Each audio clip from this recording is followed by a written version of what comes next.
First of all, let me thank the chairperson of the Senate Committee on Agriculture for kindly including my bill, Senate Bill number 2205, in the bills for consideration in today's hearing. At magandang umaga rin po sa lahat ng mga kasama at mga resource persons. Indeed, Madam Chair, this hearing could not be more timely. Nung inaaral ng aking opisina ang mga unfolding developments sa usapin ng pag-aangkat ng asukal, noong unang sugar fiasco pa man hanggang sa mga usapin sa Sugar Order number 6, litaw na agad ang isang posibleng gap sa Republic Act number 10845. At ito ay ang walang kaparusahan sa mga opisyales ng pamahalaan na tumulong sa mga agricultural smuggler at ginamit ang kanilang opisina para mag-angkat ng agricultural commodities na hindi dumaan sa legal na proseso.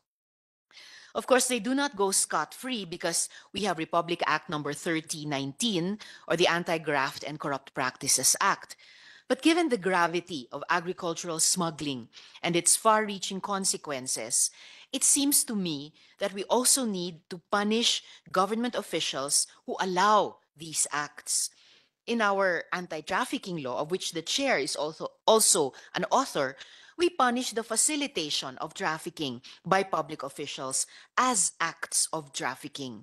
Sa anti-smuggling laws din natin, nararapat din siguro na we punish the facilitation of smuggling as acts of smuggling.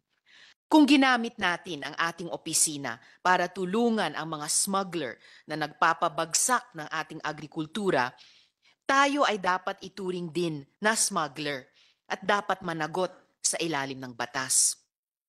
I'm very eager to participate in this hearing and to contribute what I have learned in our sugar research to help craft this important piece of legislation. At ang aking panawagan na din siguro sa mga kinauukulan, yaman din lamang na nandito po kayo ngayon bilang mga resource persons, RA 10845 is still in force and can already be used to prosecute individuals and entities that import agricultural commodities without following the legal process. Sana po ay may masampulan naman na tayo. It is about time. Again, my thanks to the chair and to her committee. Salamat po.